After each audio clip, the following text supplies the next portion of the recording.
ఓంకార మహాశక్తిపీఠం ఆధ్వర్యంలో శ్రీ శ్రీనివాస గార్గయ్య గారి సారథ్యంలో నిర్వహింపబడుతున్న భక్తిమాల టీవీ ప్రేక్షకులకి స్వాగతం, సుస్వాగతం. బ్రహ్మగారు నిద్రపోతున్న విష్ణుమూర్తిని జగన్మాయా స్వరూపుడి నుంచి, నిద్రాశక్తి నుంచి వేరు చేయడం కోసం ఆ తల్లిని స్తోత్రం చేస్తున్నాడు. యా దేవీ సర్వభూతేషు నిద్రారూపేణ సంస్థిత నమస్తస్యై నమస్తస్యై నమస్తస్యై నమో నమః.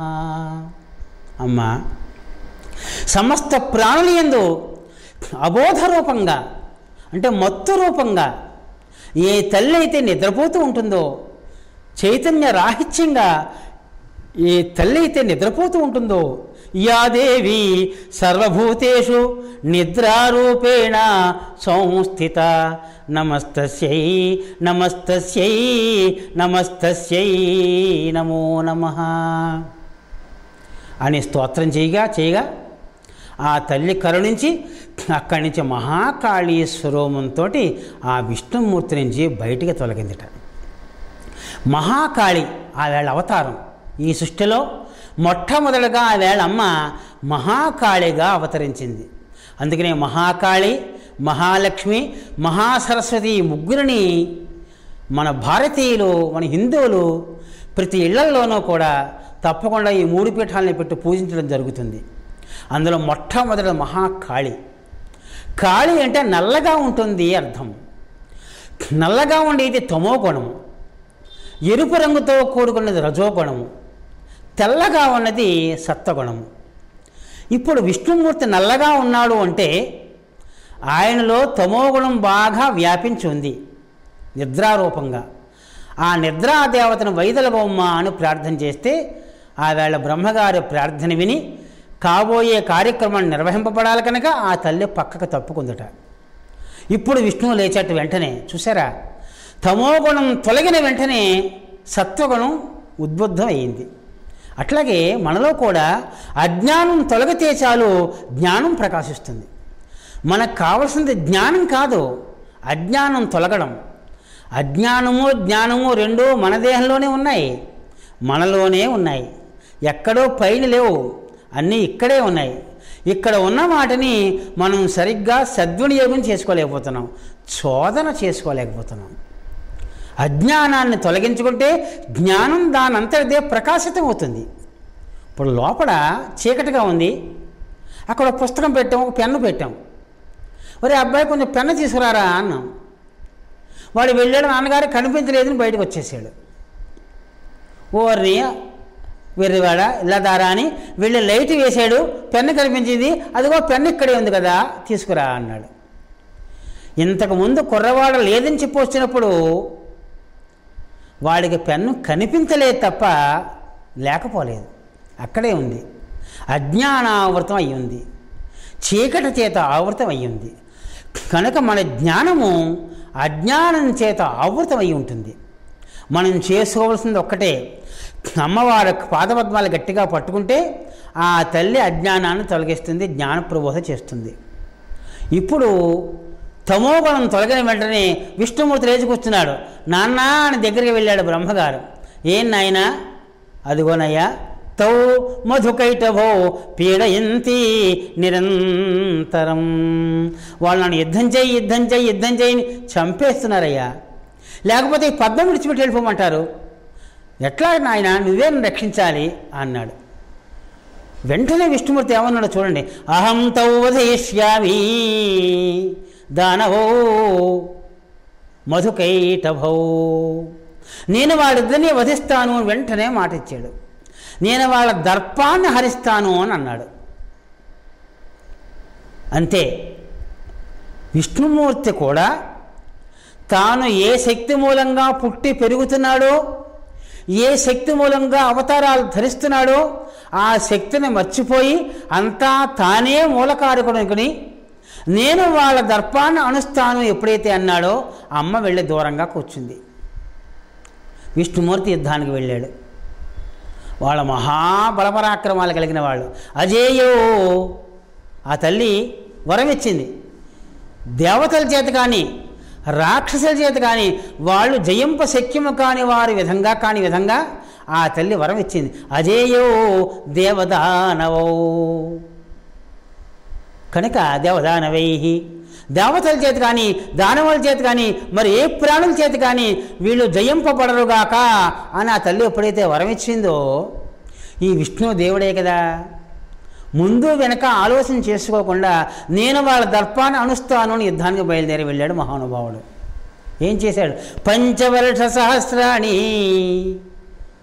5000 సంవత్సరాలు మధువుతోడు యుద్ధం చేశాడు. ఇప్పుడు మధువు వెళ్ళి కూర్చున్నాడు, కైటముడు వచ్చాడు, నాతో యుద్ధానికి రా అన్నాడు. వీడు యుద్ధం చేస్తున్నాడు, వీడిని కూర్చుంటున్నాడు, మళ్ళీ వాడు వస్తున్నాడు. వాళ్ళు మారుతున్నారు కానీ విష్ణు భగవానుడికి మాత్రం విశ్రాంతి దొరకటం లేదు, వాళ్ళని గెలవలేకపోతున్నాడు. ఆశ్చర్యపోయాడు. ఇదేమిటిది, నేను ధనుజాంతకుడు, నాకు పేరు కూడా ఉంది, అటువంటి నేను వీడిని గెలవలేకపోతున్నాను, ఏమిటి కారణం అని ఒక్కసారి ఆలోచనలో పడ్డాడు మహానుభావుడు. అయ్యయ్యో, జగదంబను తలుచుకోకుండా అంతా నేనే చేయగలననే భ్రమ కొద్దీ నేను వాళ్ళ దర్పాన్ని అనుస్తానని ఎంత పని జరిగింది. వృధాకృతోయం మమ శ్రమ, ఇంతకాలం ఇన్ని వేల సంవత్సరాలు వాళ్ళతో యుద్ధం చేశాను అంటే నా శ్రమంతా వ్యర్థమైపోయింది కదా అని బాధపడ్డాడు. బాధపడి అప్పుడు ఆ అమ్మ ఎదురుకుండా దూరంగా కూర్చుంది. కుర్రవాడు వాడు వెళ్ళినంతకాలం వెళ్ళనిస్తుంది. వాడు వెళ్ళి ఏదైనా ఒక్కొక్క పరిగెట్టుకు వస్తే అమ్మా అని ఏడుస్తూ బయటకు వచ్చేసాడు. అప్పుడు గొప్పకొని తల్లి వచ్చేవాడిని కాస్తుంది. అంతే తప్ప వాడు ఆడుకున్నంతసేపు వాడి జోలికి వెళ్ళక్కర్లేదు. ఇప్పుడు ఈ కుర్రాడు యుద్ధం చేస్తున్నాడు, ఆ తల్లి ఏం పట్టించుకోకుండా కూర్చుంది. ఎప్పుడైతే యుద్ధం చేయలేక డేలా పడిపోయాడో, నాయనలారా కొంత నాకు విశ్రాంతి కావాలరా అని వాళ్ళని రిక్వెస్ట్ చేశాడు. విష్ణు భగవానుడు వాళ్ళని ప్రార్థన చేశాడు. ఎంత ఆశ్చర్యమో చూడండి. సరే తీసుకో, విశ్రాంతి తీసుకో. ఆ వేళ కర్ణుడికి ఇచ్చాడు కృష్ణ భగవానుడు ఒకసారి, మళ్ళీ అడిగితే ఏమన్నా కొడేమన్నాడు. ఈవేళ మధుకైటవులు విష్ణుమూర్తి అలసిపోతే విశ్రాంతి తీసుకోవడం కోసం కొంత సమయం ఇచ్చారట. అప్పుడు అమ్మవారిని ప్రార్థన చేశాడు. అమ్మ తల్లి, వృధాకృతోయం మమ శ్రమ దుఃఖీభూత, నేను బాగా దుఃఖాన్ని అనుభవిస్తున్నానే అమ్మా, నన్ను క్షమించి నన్ను కాపాడమ్మా, నాకు సహాయం కురుమే దేవి అన్నాడు. అమ్మా నాకు సహాయం చేయకపోతే దిక్కులేసుమా అని మణిద్వీపవాసాం రణత్కాంచిదామాం స్తువత్కోటి యోగీశ్వరి వంజమానాం కణత్కింకిణీ మంజు మంజీరవేదాం భజేహం శివాంకస్థితాం చంద్రచూడాం భజేహం శివాంకస్థితాం చంద్రచూడాం మణిద్వీపవాసాం. ఆ తల్లి అఖిలాండకోటి బ్రహ్మాండాలకి అవతల ఒక పాల సముద్రంలో మణుల ద్వీపంలో 18 ప్రాకారాల వెనకాల తన గృహం కట్టించుకుంది ఆ తల్లి. మణిద్వీపవాసాం రణత్కాంచితామాం. ఆ తల్లి నడువుకి మణులతో కూడినటువంటి వడ్డానం ఉంటుందిట. కింకిణిలు, చిన్న చిన్న చిరుమువ్వలతో కూడిన వడ్డానం పెట్టుకుందట ఆ తల్లి. రణత్కాంచిదామాం స్తువత్కోటి యోగీశ్వరి వంజమానాం. ధ్యానంలో చూస్తే ఆ తల్లిని 64 కోటి యోగిని గణ సేవత అమ్మవారికి నామం. 64 కోట్ల దేవతలు ఆ తల్లిని నిరంతరం స్తోత్రం చేస్తూ ఉంటారు. అంటే నిరంతరము మనం పొగడబడుతున్నాము అంటే మనం చాలా గొప్పవాళ్ళ కిందకి లెక్క. ఎవరైతే అమ్మవారి కంటే ఇంకెవ్వరూ ఎక్కువ కాదు కనుక ఆ తల్లే సమస్త జగత్తుని పాలిస్తోంది కనుక అదిగో ఆ తల్లిని 64 కోటి యోగిని గణసేవత వాళ్ళందరూ కూడా ఆ తల్లిని స్తోత్రం చేస్తున్నారట. క్వణత్ కింకిణి మంజు మంజీర వేదాం. ఆ తల్లికి చేతుల నిండా గాజులు ఉన్నాయటండి. ఆ గాజులు గలగలలాడుతున్నాయట. ఆడవాళ్ళకి తప్పకుండా వడ్డాణం పెట్టుకోవాలని, చేతులకు గాజులు వేసుకోవాలని, వాటికి మువ్వలు ఉండాలని ఆ మువ్వల స్వరంతో ఇంట్లో అలక్ష్మి తొలగిపోతుందట. కాలికి కూడా పట్టీలు, ఆ పట్టీలకు మువ్వలు ఉంటాయి. ఆ చెరు సవ్వలు చేస్తున్న మువ్వలు కనుక ఇంట్లో వినపడుతూ ఉంటే ఇంట్లో దరిద్ర దేవత తొలగిపోతుంది, లక్ష్మి తాండవం ఇస్తుంది అని మన పెద్దలు చెబుతున్నమాట. కనుక ఆడవాళ్ళ చేతిలో కంకణాలు గలగలలాడుతూ ఉండాలట, నిండా గాజులు ఉండాలట. అమ్మవారి చేతి 2 చేతులు నిండా గాజులు ఉన్నాయట. అవి ఎలా ఉన్నాయా? క్వణత్ కింకిణి మంజు మంజీర వేదాం. ఆ తల్లి చేతికున్న మణికంకణం తాలూకు గాజులట, ఆ గాజులకు చిన్న చిన్న చిరు మువ్వలట. ఆ మువ్వలు ఇలా కదులుతున్నాయట, కదులుతుంటే ధ్వనిస్తున్నాయట, పాట పాడుతున్నాయట. ఒక మంచి అవ్యక్తమధురమైన ధ్వని వస్తుందట. ఆ ధ్వని ఏమిటయ్యా అంటే మంజీర వేదాం. 4 వేదాలు నమస్తే రుద్రమన్యవ ఉతోత ఇషవే నమః అన్న విధముగా వేదపారాయణ చేస్తున్నట్లుగా ఆ మువ్వలు నూటం పిడిచి ఆ గలగల నుంచి వేదాలు వినపడుతున్నాయటండి. అమ్మవారి చేతి గాజు మువ్వల నుంచి వేదాలు వినపడుతున్నాయట. క్వణత్ కింకిణి మంజు మంజీర వేదాం భజేహం శివాంకస్థితాం చంద్రచూడాం. నెత్తి మీద చంద్రవంకతోటి ఈశ్వర పరమాత్మ యొక్క తొడ మీద కూర్చున్న ఆ తల్లి మహావిలాసంగా ఆ తల్లిని ధ్యానం చేశాడు విష్ణు పరమాత్మ. ఆ తల్లి కనిపిస్తోంది ఎదురుకుండా. అమ్మా సహాయం కురుమే దేవి, అలసిపోయానమ్మా, విశ్రాంతోహం, నీ సహాయాన్ని కోరుతున్నానమ్మా. ఎంత అజ్ఞానం కొద్దీ నిన్ను తలుసుకోకుండా నేను యుద్ధానికి బయలుదేరి వెళ్ళాను, శృంగభంగం అయింది, నాకు సహాయం చేయి తల్లి అని ప్రార్థన చేస్తే, నాయన అహం తౌ మోహయిష్యామి, నేను వాళ్ళను మోహ పెడతానురా. ఏదైనా అమ్మవారి చేతిలో ఉంది. సర్వభూతేషు యా దేవి భూతేషు మోహరూపేణ తిష్టతి నమస్తస్యై నమస్తస్యై నమస్తస్యై నమో నమః. మన మోహం కూడా ఒక శక్తి. శక్తి అంటే మనకి అవ్యక్తంగా, మనకి వ్యక్తం కాకుండా మనం ఇది అని చెప్పలేనటువంటి ఏ శక్తి, ఒక చైతన్యం. కనుక మోహం కూడా ఒక చైతన్యం. ఆ మోహం ఉండబట్టే మనకి బ్రతుకు సాగుతోంది. రేపు పొద్దున మనకి మంచి రోజులు వస్తాయి అనుకోకపోతే ఇదిగో ఇంక ఈవేళ మనం ఏ ప్రయత్నాలు చేయడం మానేస్తాం, ప్రయత్న శూన్యం అయిపోతాం. కనుక మోహం కూడా కావాలి, కానీ పరిమితిలో కావాలి. అపరిమితమైన మోహం వస్తుందా మళ్ళీ మానవుడు భ్రష్టం కాక తప్పదు. కనుక నేను వాళ్ళని మోహ పెడతాను రా నాయన. అహంతో మోహయిష్యామి వక్రయా దృశ, నేను వంకర చూపు చూసి వాళ్ళని మోహ పెడతాను రా నాయన, నువ్వు వెళ్ళి యుద్ధం చేయరా అందిట. అప్పుడు వాళ్ళతో మళ్ళీ యుద్ధం చేస్తున్నాడు మహానుభావుడు.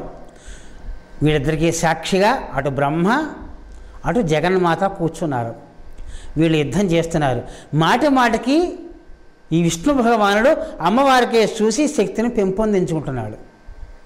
వీళ్ళు కూడా చూస్తున్నారు, ఎవరో ఈ పిల్ల ముందు వీడు అయిన తర్వాత ఆ పిల్ల పని పట్టాలనుకుంటున్నాడు వీళ్ళు. ఆ సమయంలో ఆ తల్లి ఆ ఇద్దరి కేసుకి ఒక మోహపరవశమైన దృక్కుతోడు చూసింది. అమ్మ తలుచుకుంటే శ్రీమన్మందకటాక్షలబ్ధ విభవ బ్రహ్మేంద్ర గంగాధర, చిన్న మంద వీక్షసాలు బ్రహ్మాది దేవతలకు కూడా అఖండ ఐశ్వర్యాల్ని ప్రసాదిస్తుంది ఆ తల్లి వీక్ష. ఆగర్భ శ్రీమంతుడిని గర్భదరిద్రుని చేసేస్తుంది, ఆ గర్భదరిద్రుని మరుక్షణంలో శ్రీమంతుడిని చేసేస్తుంది ఆ తల్లి. కనుక వక్రయాదృశ దదర్శ తౌ దానవో, ఆ దానవుల్ని వంకర చూపుతోడు చూసిందటండి. దాంతో వాళ్ళు మోహపడ్డారు. అదే సమయంలో విష్ణు భగవానుడు అంటున్నాడు వాళ్ళతోటి, ఏమయ్యా మీరెవరో కానీ చాలా అత్యంతము ఆశ్చర్యకరమైన బలపరాక్రమాలతో ఉన్నారయ్యా మీరు. మిమ్మల్ని చూస్తుంటే, మీ బలపరాక్రమాలను చూస్తుంటే మీకు ఏదైనా వరం ఇస్తే బాగుంటుంది, వరం ఏదైనా కోరుకోండి అయ్యా అన్నట్ట. ఇదో ఇక్కడే మనిషి పతనం అయిపోతాడు. ఆడవాళ్ళు ఎదురకుండా పౌరుషం చూపించుకుంటాడు మనిషి, దాంతో భ్రష్టుడైపోతూ ఉంటాడు. ఇప్పుడు ఆవిడ ఎదురకుండా నీకు మేము వరమిస్తాం కోరుకు, నేను వరమిస్తాను కోరుకోవాలని ఎప్పుడైతే అన్నాడో వాళ్ళు మోహపడ్డారు.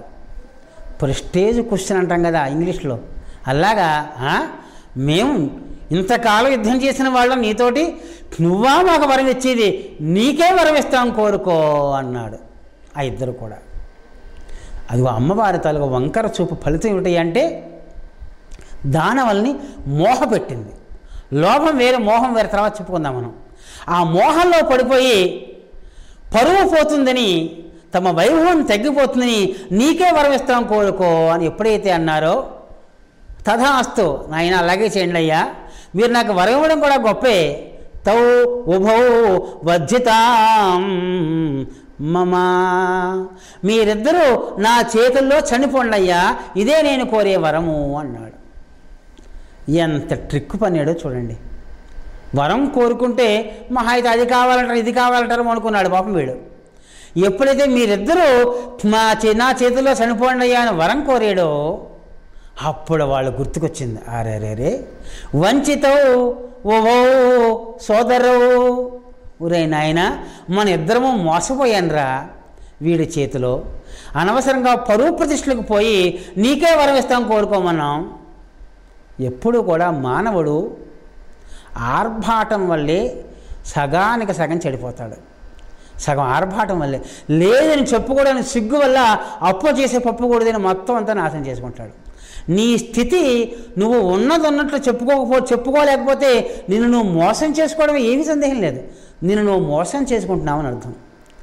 అంత ప్రెస్టేజ్, పరువు, ప్రతిష్ట. ఇదిగో వీళ్ళు అదే ఊహలో పడ్డారు. ఇలాగ ఎవరైతే పరువు ప్రతిష్టల కోసము వాటిని నొక్కి పెట్టుకుని తన ఉన్న స్థితిని నొక్కి పెట్టుకుని ఆర్భాటాలకు పోతూ ఉంటారో వాళ్ళే మధువు, వాడే కైటవుడు. ఇంతకంటే మరో రాక్షుడు ఎక్కడా ఉండడు. వీళ్ళు ఎక్కడో లేరు, ఎప్పుడూ అంతటా ఉంటూనే ఉంటారు, అందరిలోనూ ఉంటూనే ఉంటారు, భావరూపేణ ఉంటూ ఉంటారు.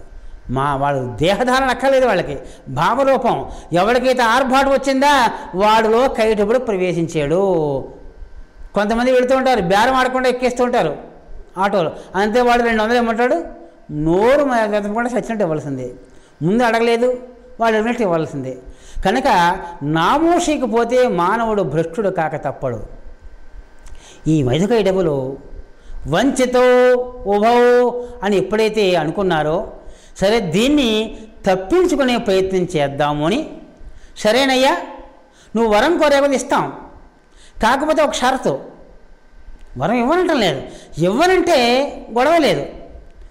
ఆ వేళ ఆ కృతయుగంలో 2 రాక్షసులు, విష్ణుమూర్తి కొడుకులు, విష్ణు కర్ణ మలోద్భవులు, గులుములోంచి పుట్టిన వాళ్ళు మాటకు నిలబడ్డారండి.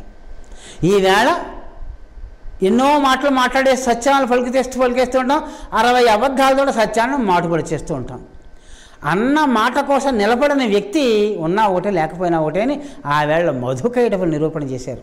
ఒక రాక్షసులయ్యండి కూడా వాళ్ళ వాక్కుగా నిలబడ్డారు కనుక విష్ణుమూర్తి చేతిలో వాళ్ళకు చావు వచ్చింది. నువ్వు అన్న కోరిక నీ తీరుస్తాం, సరే ఏమీ సందేహం లేదు, నీ చేతిలోనే చనిపోతాం. కానీ ఎక్కడైతే నీరు ఉండదో ఆ నీరు లేని ప్రాంతంలో మమ్మల్ని సంహారం చేయవయ్యా, మేము ఒప్పుకుంటాము అన్నారు. ఇక్కడ కూడా ఉపాయం పన్నారు. అంటే నీరు లేని ప్రాంతం లేదు ఇప్పుడు, ఇక్కడ మొత్తం అంతా జలమయం. సరే అమ్మవారు తలుచుకుంటే జలం భూమి అవుతుంది, భూమి జలం అవుతుంది. స్థూలీలవ శైలతాం శైలం మృత్కణతాం, శైలము పెద్ద పర్వతం, ఆ తల్లి తలుచుకుంటే మృత్కణతాం చిన్న రేణువుగా మారిపోతుంది. చిన్న ధూళీలవ చిన్న రేణువు, శైలతాం అవసరమైతే పర్వతంగా మారిపోతుంది. ఆ తల్లి సంకల్పం ఉండాలి. కానీ ఈ అఖిలాండ బ్రహ్మాండాలు క్షణంలో పుడుతున్నాయి, క్షణంలో నశిస్తున్నాయి. కనుక భూమి లేని చోటు కావాలంటే అదెంత ఆ తల్లికి విష్ణు భగవానుడు వెంటనే తన తొడలు పెంచేలాగా ఆ తల్లి శక్తి అతనిలో ప్రవేశపెట్టింది. ఊరు విపులీకృత్య మొత్తం సముద్రం అంతా తన తొడలు పెద్దగా పెంచేశాడు. ఇది పార్థివ దేహము అంటారు. అంటే పార్థివం అంటే పృథివీ, పృథివీ అంటే భూమి, ఇది భూతత్వం. కనుకనే భూమిలో పాతే ఇది మట్టిలో కలిసిపోతుంది, అగ్నిలో తగలబడితే అగ్నిలో కలిసిపోతుంది, వాయువులో కలిసిపోతుంది. కనుక ఇది పార్థివ దేహము అంటారు. అందుకని ఎప్పుడైతే తొడలు పెద్దగా పెంచేశాడో ఈ తొడలే భూమిగా మారిపోయింది. రెండయ్యా పడుకోండి నా తొడల మీద అన్నాడు. కిన్నులైపోయారు వాళ్ళు, ఆశ్చర్యపోయారు. సరే వెంటనే పడుకున్నారు. అప్పుడు విష్ణు భగవానుడు సుదర్శనం చక్రం సంస్మార హరి, వెంటనే సుదర్శన చక్రాన్ని స్మరించుకున్నారట. ఆ చక్రంతో వాళ్ళని ఖండన చేయడం జరిగింది. అప్పుడు వాళ్ళ శిరస్సులోంచి వాళ్ళ దేహంలోంచి ఒక కొవ్వు అనే పదార్థం, వాళ్ళు విపులీ శరీరాలు కదా, పెద్ద శరీరం వాళ్ళు, అందుకనే తొడలు అంత పెద్ద పెంచవలసి వచ్చింది. వాళ్ళ దేహం నుంచి కొవ్వు అనే పదార్థం వచ్చి ఆ సముద్రంలో పడి తెట్టుగా కట్టిందట. ఇప్పటికీ సముద్రంలో నూనె వేస్తే ఆ నూనె తెట్టు కడుతుంది.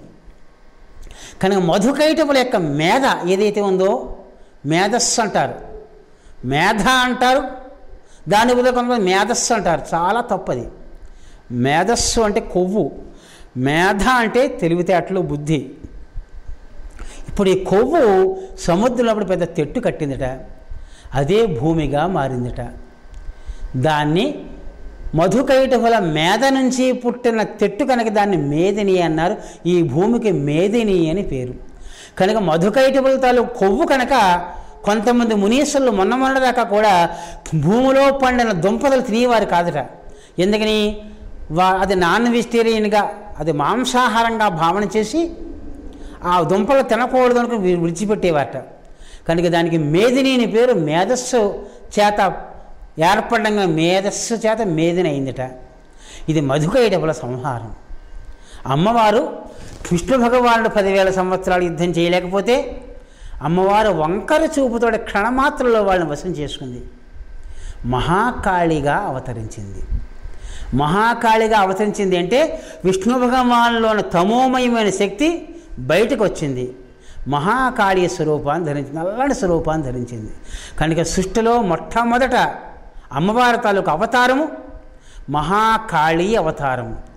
ఇది మహాకాళి, మామూలు కాళి కాదు, మహాకాళి. ఈ మహచ్చబ్దం ఎక్కడైతే చేరిందో అక్కడల్లా కూడా సగుణము నిర్గుణము కాని మహాభగవతత్వాన్ని మనం అర్థం చేసుకోవాలి. నిర్గుణం కాదు, సగుణమే. కానీ సగుణమైన ఏ నిర్గుణతత్వం ఏదైతే ఉందో దాన్ని మహత్శబ్దం చేత గమ్యమానం చేస్తారు. మహాలక్ష్మి, మహాసరస్వతి, మహాకాళి ముగ్గురు కూడా సాక్షాత్ లలితా పరాభట్టారతో సమానులు. ఈ మహాకాళి ఎవరైతే ఉపాసన చేస్తారో వాళ్ళకి మనలో లోభమోహాలు తొలగుతాయట. ఈ మధువు లోభి, కైటపుడు మోహి. మనలో లోభమోహాలే ఇద్దరు రాక్షసులు. లోభం అంటే ఏమిటి అంటే తనలో ఉన్నది ఎవరికి పంచిపెట్టాడు. బోల్డ్ డబ్బు ఉంది, బోల్డ్ పుస్తకాలు ఉన్నాయి, బోల్డ్ పళ్ళు అన్నీ ఉన్నాయి, కానీ ఎవరికి ఏ దినమని ఏమి ఇచ్చుకోడు. కుళ్ళిపోతాయి పళ్ళు, పోతే పోనీ. డబ్బులు దొంగలు పట్టుకుపోతారు అంతే తప్ప వాడి చేతితోటి ఎప్పుడు ఎవరికి దాన ధర్మాలు చేసుకోడు. వాడు లోభి. కాకపోతే ఎవడు సొమ్ము దగ్గరికి వెళ్ళవాడు. కానీ మోహల్లా కాదు, తనకి లేనిది కావాలనుకుంటాడు. లోభి తనకు ఉన్న దాంట్లోనే తాను మ్రగ్గిపోతాడు. అక్కడి నుంచి బయటికి రాలేడు లోభి. మోహో అక్కడి నుంచి బయటకు వచ్చి ఎదరవాడి ద్రవ్యం కూడా తనకే కావాలనుకుంటాడు. ఈ లోభమోహాలు మానవుని సర్వనాశనం చేస్తాయి. కనుక ఈ లోభమోహాలు పోగొట్టుకోవాలంటే ఆ మహాకాళీ స్వరూపాన్ని ఉపాసన చెయ్యాలి, ఆ తల్లిని స్మరణ చెయ్యాలి. ఒక్క బీజాక్షరాన్ని జపిస్తేనే వాళ్ళకి ఆ తల్లి అనేక శక్తులను ఇచ్చింది. కనుక దసరా మనకు పుణ్యక దివసాల్లో ఎవరైతే మహాకాళీ ఉపాసన చేస్తారో మొదటి 3 రోజులు మహాకాళీ స్వరూపం, తర్వాత 3 రోజులు మహాలక్ష్మీ స్వరూపం, తర్వాత 3 రోజులు మహాసరస్వతీ స్వరూపంగా పెద్దలు చెప్పడం జరిగింది. కనుక 9 రోజులు ఈ మహాకాళిని ఎవరైతే ఉపాసన చేస్తారో వాళ్ళకి ఈ సృష్టిలో ఎదురంటేది ఉండట. వాళ్ళ దేహంలో లోభమోహాలు తొలగిపోతాయట. వాళ్ళకి మోక్ష మార్గం ఎదురుకుండా స్పష్టంగా కనిపిస్తూ ఉంటుందట. వాళ్ళు ఎప్పుడైతే లోభమోహాలు తొలగిపోయాయో వాళ్ళకి అధర్మం పట్ల మక్కువ కాకుండా ధర్మం పట్ల మక్కువ ఏర్పడుతుంది. సత్వగుణంలో ప్రవేశిస్తారు, అన్నీ మంచి పనులు చేస్తారు, జ్ఞానం సంపాదించుకుంటారు, వాళ్ళు మోక్షాన్ని సంపాదించుకోగలుగుతారు. కనుక మానవుడి దేహంలో ఉన్న ఏ లోభమో మోహం అయితే ఉన్నాయో వాళ్ళే మధుకైటపులు సుమా. వాళ్ళని నాశనం చెయ్యాలంటే అమ్మవారి తాలూకు వీక్షణ మన మీద పడాలి.